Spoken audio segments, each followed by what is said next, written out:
नमस्कार, आवाज समाचार में आप सभी का स्वागत है। मैं हूं सीमा। खबरों की शुरुआत करते हैं और सबसे पहले नजर डाल लेते हैं हेडलाइंस पर। पाताल से भी निकालेंगे आतंकियों को, अमित शाह की खुली चुनौती। बिहार विधानसभा चुनाव, बीजेपी ने जारी की 71 उम्मीदवारों की पहली लिस्ट, मचा हड़कंप, कई बड़े चेहरे हुए बाहर। आरएसएस ने गांधी को नहीं छोड़ा, मुझे क्या छोड़ेंगे, प्रियंका खरगे का बड़ा बयान। उद्धव, राज ठाकरे और शरद पवार पहुंचे चुनाव आयोग, उठाए चुनावी पारदर्शिता पर सवाल। और आईपीएस वाय पूरन केस में बड़ा ट्विस्ट, जांच अधिकारी ने की आत्महत्या। और अब खबरें विस्तार से। मानेसर में राष्ट्रीय सुरक्षा गार्ड्स के कार्यक्रम में गृह मंत्री अमित शाह ने आतंकवाद के खिलाफ भारत की नीति दोहराई। अमित शाह ने साफ कहा है कि आतंकवादियों को अब दुनिया में कहीं भी पनाह नहीं मिलेगी। भारत की सुरक्षा एजेंसियां पाताल से भी ढूंढकर आतंकियों का खात्मा करेगी।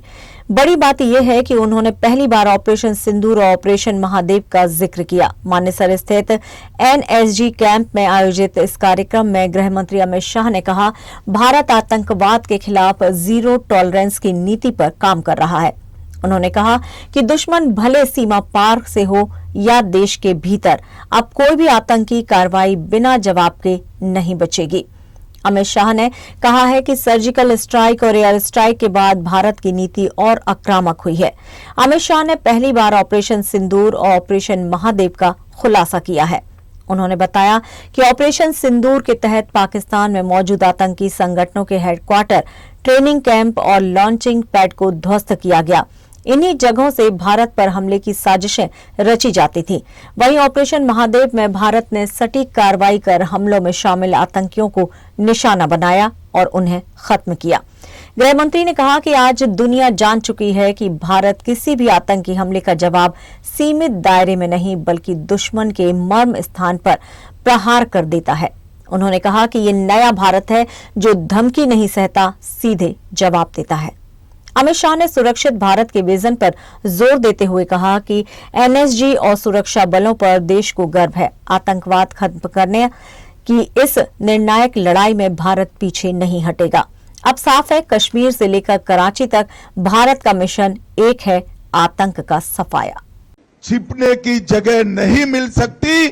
भारत की सुरक्षा फोर्स, भारत की सुरक्षा एजेंसियां पाताल से भी ढूंढकर आपको आतंकवादी कृत्य का दंड देने के लिए कृत निश्चयी है। और मित्रों, ऑपरेशन सिंदूर ने जहां पर टेररिज्म का प्लानिंग होता था, भारत पर हमला करने का जहां व्यू रचना बनती थी, वो पाकिस्तानी टेरर ग्रुप के हेडक्वार्टर को ध्वस्त किया, इनके ट्रेनिंग कैंप को ध्वस्त किया, उनके लॉन्चिंग पैड को ध्वस्त किया और ऑपरेशन महादेव ने सटीक ऑपरेशन कर जो आतंकवादी हमला किए थे उनको भी समाप्त कर देश का विश्वास हमारे सुरक्षा बलों पर बढ़ाने का काम किया है। मित्रों, एनएसजी के जवानों ने 4 दशक लंबी ये यात्रा में देश के 770 से ज्यादा महत्वपूर्ण स्थानों की रेकी की है। वहां के सारे व्यू रचना, अगर अकस्मात आतंकी हमला होता है तो इसको कैसे बचाया जाएगा, इसका एक डेटा बैंक बनाया है। कई सारे अस्पताल, कई सारे धार्मिक स्थान और कई सारे वाइटल इंस्टॉलेशंस को, जल मार्गों को, देश की संसद को बहुत अच्छे तरीके से प्लानिंग कर एनएसजी ने एक डेटा कैंप बनाया है। और महाकुंभ हो, पूर्व की रथ यात्रा हो या और धार्मिक मिलावड़े हो, इस सभी को एनएसजी ने वहां रहकर साहस, समर्पण और एक प्रकार से सुरक्षा का प्रतीक बनने का काम किया है। मित्रों, आने वाले दिनों में एनएसजी को हम अत्याधुनिक टेक्निक से तो लैस करेंगे ही करेंगे, परंतु इसके साथ साथ इनके कामकाज में भी हम बहुत बड़ा बदलाव करने जा रहे हैं। और मुझे भरोसा है कि 4 दशक का जो एनएसजी का इतिहास है उसको आने वाले अनेक वर्षों तक एनएसजी दोहराती रहेगी। और जिस प्रकार से एनएसजी के जवानों ने आतंकवाद के खिलाफ लड़ाई दृढ़ता के साथ लड़ी है, डटकर लड़ी है और परिणाम लाकर लड़ी है।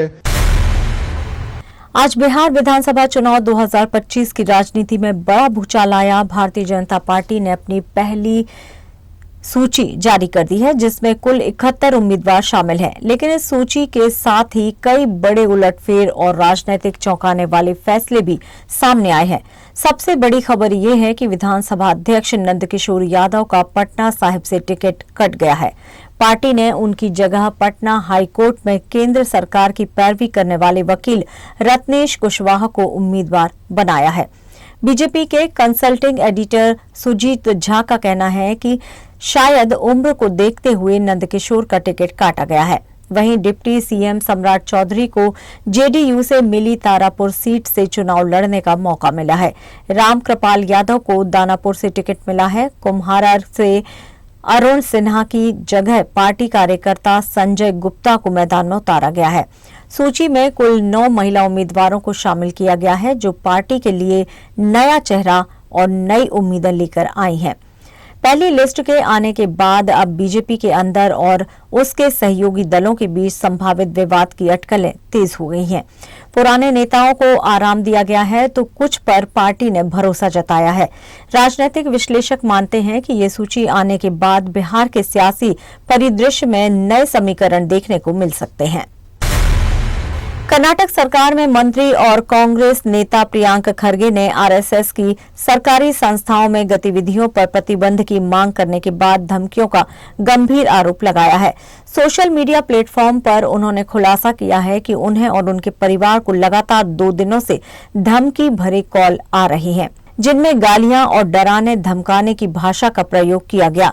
उन्होंने कहा कि जब आरएसएस ने गांधी और आंबेडकर को नहीं छोड़ा तो वो मुझे क्या छोड़ेंगे। लेकिन साथ ही उन्होंने कहा कि वे न विचलित होंगे न हैरान। खरगे ने स्पष्ट किया कि उन्होंने आरएसएस को प्रतिबंधित करने की बात नहीं कही, बल्कि उनकी मांग केवल सरकारी स्कूलों, कॉलेज और सार्वजनिक संस्थानों में आरएसएस की गतिविधियों पर रोक को लेकर है।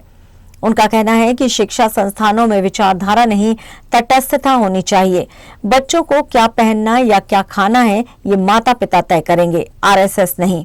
उन्होंने देश में बुद्ध, बसवन्ना और बाबा साहिब के सिद्धांतों पर आधारित एक तर्कशील और समानता मूलक समाज की जरूरत बताई। कांग्रेस नेता ने यह भी कहा है कि ये लड़ाई अभी शुरू हुई है और वो पीछे हटने वाले नहीं है। वहीं उनके बयान से सियासी गलियारों में हलचल तेज हो गई है। महाराष्ट्र में स्थानीय निकाय संस्थानों के चुनाव का बिगुल बजने से पहले ही राज्य की सियासत में सरगर्मी तेज हो गई है। विपक्षी गठबंधन महाविकास अघाड़ी के 3 बड़े नेता शरद पवार, उद्धव ठाकरे और राज ठाकरे चुनाव आयोग पहुंचे और सवाल उठाया कि इतनी गड़बड़ियों के साथ निष्पक्ष चुनाव कैसे होगा। विपक्षी गठबंधन ने मतदाता सूची में हो रही गड़बड़ियों और पंजीकरण प्रक्रिया पर गहरी नाराजगी जताई है। प्रतिनिधिमंडल ने महाराष्ट्र के मुख्य निर्वाचन अधिकारी एस चोकलिंगम से मुलाकात कर लोकसभा और विधानसभा चुनावों में हटाए गए मतदाताओं का पूरा विवरण सार्वजनिक करने की मांग की और ज्ञापन सौंपा। विपक्ष का कहना है कि अगर चुनाव आयोग पारदर्शिता नहीं बरतेगा तो स्थानीय निकाय चुनाव की विश्वसनीयता पर गंभीर सवाल उठेंगे। इस बैठक में शिवसेना उभाटा प्रमुख उद्धव ठाकरे, एनसीपी अध्यक्ष शरद पवार, मनसे प्रमुख राज ठाकरे, युवा सेना प्रमुख आदित्य ठाकरे, कांग्रेस और सहयोगी दलों के कई वरिष्ठ नेता मौजूद थे। हालांकि सभी नेताओं द्वारा मुलाकात के बाद प्रेस कॉन्फ्रेंस होने वाली थी, जिसे आज टाल दिया गया है, 1 दिन बाद होगा। संजय राउत ने कहा है कि ये मुलाकात कोई राजनीतिक नहीं थी, बल्कि चुनावी पारदर्शिता को सुनिश्चित करने की थी। उन्होंने बीजेपी से भी अपील की है कि चुनाव पारदर्शी बनाने में उन्हें भी सहयोग करना चाहिए। हरियाणा के सबसे सनसनीखेज आईपीएस वाई पूरन सुसाइड केस ने एक और खतरनाक मोड़ ले लिया है। इस केस की जांच कर रहे एएसआई संदीप लाठर ने खुद को गोली मारकर आत्महत्या कर ली। लेकिन मामला यहीं खत्म नहीं होता, क्योंकि उनकी मौत के साथ एक 6 मिनट का वीडियो और सुसाइड नोट भी सामने आया है, जिसने इस केस को और ज्यादा रहस्यमयी बना दिया है। रोहतक के लाडोत गांव खेत में बने इस कमरे से पुलिस को एएसआई संदीप लाठर का शव बरामद हुआ है। बगल में पड़ी थी सरकारी पिस्तौल और मिला वो सुसाइड नोट जो इस पूरे केस की दिशा बदल सकता है। सवाल उठता है कि आखिर क्राइम की जांच कर रहा अफसर खुद मौत को क्यों गले लगाएगा। मैं संदीप कुमार आपको एक सच्चाई से अवगत कराना चाहता हूँ, और सच्चाई की कीमत बहुत बड़ी होती है। उसके लिए आहुति मैं पहले ही अपनी डाल रहा हूँ। भाई भगत सिंह ने भी अपना त्याग कराया था। भगत सिंह ने अपना जीवन खत्म करना पड़ा जब ये देश जाग गया था, और आज ये देश जब जागेगा जब हम सच्चाई की राह पर कुर्बान होंगे, जब ये देश जागेगा। नहीं इतने ये देश जागे नहीं। एक भ्रष्ट पुलिस अफसर है जिसने सदर थाना मर्डर में इसने पैसे लिए, इसने राव इंद्रजीत को निकालने के लिए 50 करोड़ की डील कर रखी थी।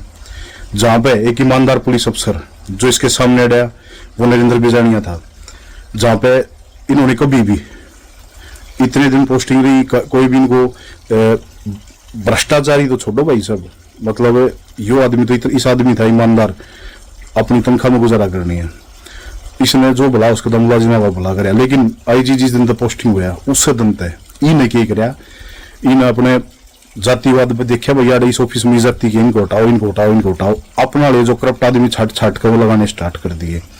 उन आदमियों ने क्या कराया, फाइल जिनका उन्हें दे रहा था इस फाइल में कोई क्लेरिकल मिस्टेक है, कोई जिम्मी रहेगी, कोई और चीज रहेगी, वह चीज करके न मुलाजिम बुलाए, टॉर्चर करें, पीछे मांगे। हाँ, महिला पुलिस कर्मियों का भी ट्रांसफर के नाम पे यौन शोषण हुआ वहां पे। इनकी जब सीडीआर आईपीडीआर चेक करी जाओगी आपको कंफर्म हो जाएगा। मेरी बात तो में सच्चाई है। संदीप लाठर वही अफसर थे जिन्होंने आईपीएस वाईपुरन के स्टाफ में तैनात सुशील कुमार को वसूली मामले में गिरफ्तार किया था। ये वही केस है जिसमें आईपीएस वाईपुरन ने भी आत्महत्या की और अपने सुसाइड नोट में अधिकारियों पर उत्पीड़न और धार्मिक भेदभाव के आरोप लगाए थे। लेकिन अब संदीप लाठर की मौत ने पूरे सिस्टम पर उंगली खड़ी कर दी है। सूत्रों के मुताबिक लाठर ने मरने से पहले एक 6 मिनट का वीडियो रिकॉर्ड किया। वीडियो में उसने बड़े नामों का जिक्र किया, साजिश का दावा और दबाव में काम करने की बात कही है। वीडियो की जांच एसआईटी कर रही है। क्या आईपीएस पूरन केस की कड़ियां सत्ता और सिस्टम से जुड़ी हैं? ये मामला तब और तूल पकड़ गया जब आईपीएस पूरन की आईएएस पत्नी ने आरोप लगाया कि उनके पति को फंसाने की साजिश की गई थी, और अब उनके दावों के बीच जांच अधिकारी की मौत ने कई सवाल खड़े कर दिए हैं। क्या यह सुसाइड है या सिस्टम के राज दफन करने की साजिश? सुसाइड नोट में इन नामों का जिक्र है। किसने डाला था जांच अधिकारी पर दबाव? और अब क्या होगा आईपीएस पूरन केस की जांच का? हर दिन इस केस में नई परतें खुल रही हैं, लेकिन सच अभी भी दबा हुआ है। आवाज इंडिया इस हाई प्रोफाइल केस के हर अपडेट पर अपनी नजर बनाए हुए है। आप भी बने रहिए हमारे साथ। मुख्यमंत्री योगी आदित्यनाथ ने दिवाली के शुभ अवसर पर राज्य कर्मचारियों को बड़ा तोहफा दिया है। वित्तीय वर्ष 2024-25 के लिए उत्पादकता असंबद्ध बोनस की घोषणा की गई है, जिससे लगभग 14.82 लाख कर्मचारी लाभान्वित होंगे। मुख्यमंत्री ने इस फैसले को कर्मचारियों की निष्ठा और परिश्रम के प्रति सरकार की सराहना बताया है।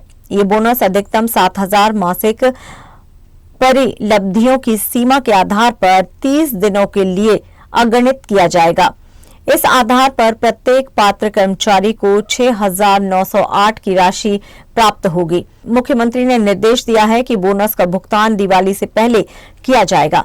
इससे न सिर्फ कर्मचारियों के घरों में उत्सव का माहौल बनेगा, बल्कि शासन प्रशासन में नई ऊर्जा का संचार भी होगा। राज्य सरकार द्वारा जारी आदेश के अनुसार इस बोनस के दायरे में लेवल 8 तक के पूर्णकालिक अराजक पत्रित कर्मचारी, राज्य निधि से सहायता प्राप्त शिक्षण संस्थानों के कर्मचारी, स्थानीय निकायों व जिला पंचायतों के कर्मचारी, राजकीय विभागों के कार्य प्रभावित व दैनिक वेतनभोगी कर्मचारी शामिल है।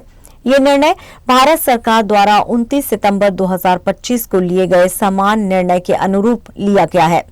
योगी सरकार का ये कदम कर्मचारी कल्याण के प्रति उनकी प्रतिबद्धता को दर्शाता है।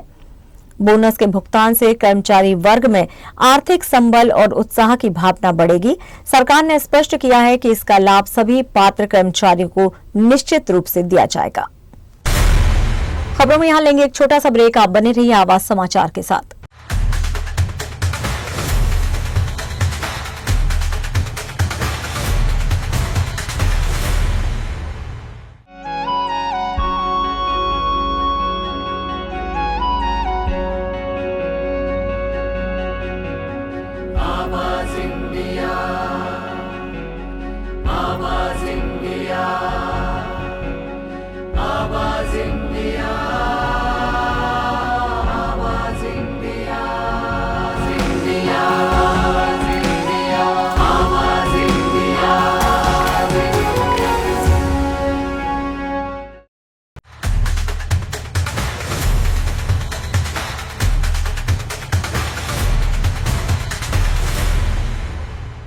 ब्रेक के बाद एक बार फिर से आप सभी का स्वागत है। बढ़ते हैं अपनी अगली खबर की ओर। दिल्ली की साउथ एशियन यूनिवर्सिटी में वो हुआ जिसकी कल्पना भी नहीं की जा सकती है। एक बीटेक की छात्रा से दुष्कर्म की कोशिश की गई और ये सनसनीखेज आरोप लगाया है। छात्रा का आरोप है कि 4 लोगों ने पहले उसके साथ बदसलूकी की, छेड़छाड़ की और फिर उसके साथ दुष्कर्म करने की कोशिश की। ये घटना यूनिवर्सिटी के भीतर कंस्ट्रक्शन साइट पर बताई जा रही है, जहां पर छात्राएं खुद को सबसे सुरक्षित समझती हैं, वहीं बनी दरिंदगी की जगह। छात्रा की शिकायत मिलते ही दिल्ली पुलिस हरकत में आई। पहले छेड़छाड़ की धाराओं में एफआईआर दर्ज की गई, लेकिन जब बयान सामने आया तो दुष्कर्म की कोशिश की धाराएं भी जोड़ दी गई। अब पुलिस यूनिवर्सिटी के सीसीटीवी कैमरों की फुटेज खंगाल रही है ताकि इन 4 दरिंदों की पहचान हो सके। उधर घटना के बाद कैंपस में छात्रों ने जमकर प्रदर्शन किया और कैंपस सिक्योरिटी पर गंभीर सवाल भी उठाए। आखिर यूनिवर्सिटी जैसी संवेदनशील जगह में ऐसी खौफनाक वारदात कैसे हो सकती है? सवाल सिर्फ एक नहीं, क्या हमारे कॉलेज और यूनिवर्सिटीज अब सेफ नहीं है या फिर शिक्षा के मंदिर अब खौफ के अड्डे बनते जा रहे हैं? दिल्ली पुलिस कहती है जांच जारी है, आरोपी जल्द पकड़े जाएंगे, लेकिन समाज पूछ रहा है कब तक छात्राओं की अस्मिता ऐसे कैंपस के अंदर रौंदी जाती रहेगी। प्रयागराज में आसमान से नहीं पेड़ से बरसे नोट। जी हां, सुनकर यकीन नहीं होगा, लेकिन ये सच है। सोराम तहसील के बाहर एक बंदर बना नोटों का बादशाह बाइक की डिग्गी से निकाली 500-500 के नोट की गड्डी और फिर ऐसे उड़ाए पैसे जैसे किसी फिल्म में लूट का सीन चल रहा हो। लोगों ने जब देखा तो कोई वीडियो बनाने लगा, कोई नोट बटोरने में जुट गया और पेड़ से हो रही नोटों की बारिश बन गई पूरे इलाके का तमाशा। लेकिन कहानी का सबसे बड़ा ट्विस्ट ये रहा कि भीड़ ने ईमानदारी दिखाई और सारे नोट वापस कर दिए उस युवक को जो बाइक खड़ी करके रजिस्ट्री कराने गया था। अब ये पूरा वीडियो सोशल मीडिया पर आग की तरह फैल चुका है। लोग कमेंट कर रहे हैं कि अगर ऐसा बंदर रोज करे तो इनकम टैक्स वालों की छुट्टी कर दे। प्रयागराज का ये मनी मंकी अब इंटरनेट का नया स्टार बन गया है और शहर में हर कोई पूछ रहा है कहां है वो बंदर जो नोट बरसाता है। दिवाली आने में महज कुछ दिन बचे हैं, लेकिन दिवाली से पहले मध्य प्रदेश की राजधानी भोपाल से एक अलग तस्वीर सामने आई है। शहर की गलियों और चौराहों पर बजरंग दल ने पोस्टर्स लगाए हैं जिन पर लिखा है अपना त्योहार अपनों से व्यवहार। पोस्टर में यह संदेश दिया गया है कि दिवाली की खरीदारी ऐसे दुकानदारों से करें जो आपके त्योहार को मानते हैं, यानी कि सनातनियों से ही सामान खरीदें। मिठाई, ज्वेलरी, पटाखे सब कुछ ऐसे दुकानदारों से लें जिनके घर में दीप जलते हैं। बजरंग दल का कहना है कि इसका मकसद गरीब हिंदू व्यवसायियों को बढ़ावा देना है ताकि उनके घर भी दिवाली की रौनक रहे। रत्नागिरी चौराहे सहित शहर के कई प्रमुख इलाकों में से पोस्टर्स देखे जा सकते हैं, लेकिन इस फैसले ने सियासी हलकों में हलचल भी पैदा कर दी है। बीजेपी विधायक रामेश्वर शर्मा ने इसे देश में स्वदेशी व्यवहार को बढ़ावा देने का कदम बताया। वहीं कांग्रेस नेता पीसी शर्मा ने इसे सांप्रदायिक सौहार्द के खिलाफ करार दिया।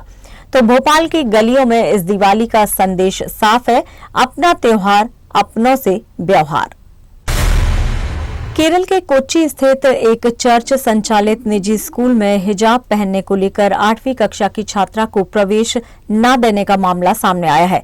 स्कूल प्रशासन ने हिजाब को ड्रेस कोड का उल्लंघन बताते हुए छात्रा से उसे उतारने को कहा, जिसके बाद बढ़ गया विवाद।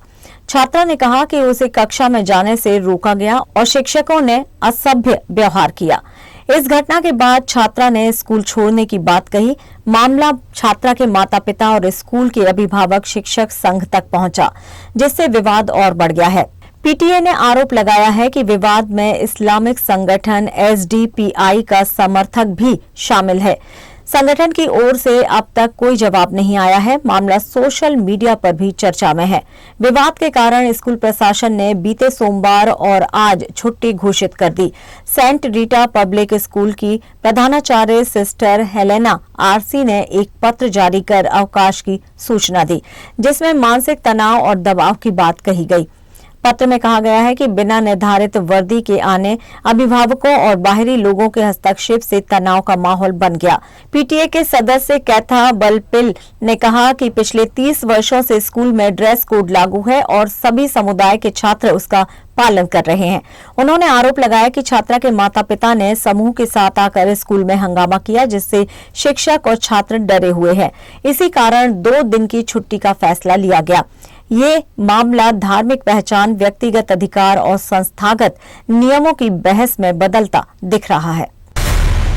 अफगान तालिबान के विदेश मंत्री आमिर खान मुत्तकी की भारत यात्रा को लेकर गीतकार और पटकथा लेखक जावेद अख्तर ने तीखी प्रतिक्रिया दी।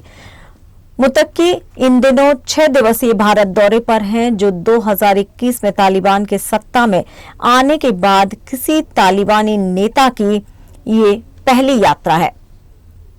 आपको बता दें कि जावेद अख्तर ने सोशल मीडिया पर लिखा, तालिबान जैसे आतंकी संगठन के प्रतिनिधि को सम्मानित होते देख उनका सिर शर्म से झुक जाता है। अख्तर ने खास तौर पर उत्तर प्रदेश के सहारनपुर स्थित दारुल उलूम देवबंद पर निशाना साधा, जिसने मुत्तकी का गर्मजोशी से स्वागत किया। उन्होंने कहा कि यह संस्थान शर्मसार करने वाला कदम उठा रहा है, क्योंकि वही तालिबान लड़कियों की शिक्षा पर पाबंदी लगाता है।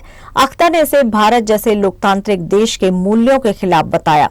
कहा कि ऐसे सम्मान से दुनिया में गलत संदेश जाता है। आपको बता दें कि मुत्तकी की ये यात्रा संयुक्त राष्ट्र संयुक्त परिषद की तालिबान प्रतिबंधित समिति से अस्थायी छूट मिलने के बाद संभव हुई है। भारत ने अब तक तालिबान सरकार को औपचारिक मान्यता नहीं दी है।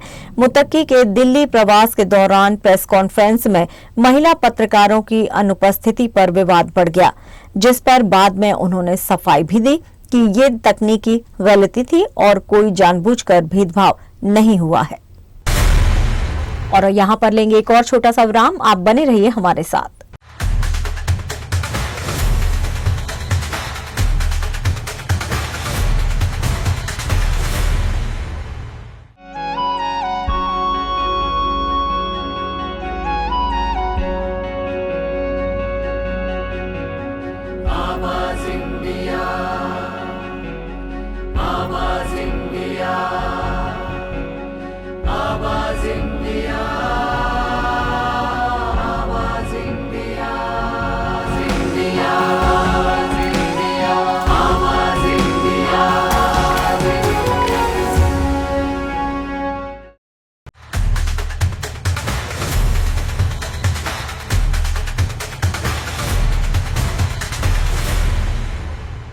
ब्रेक के बाद एक बार फिर से आप सभी का स्वागत है। बढ़ते हैं अपनी अगली खबर की ओर।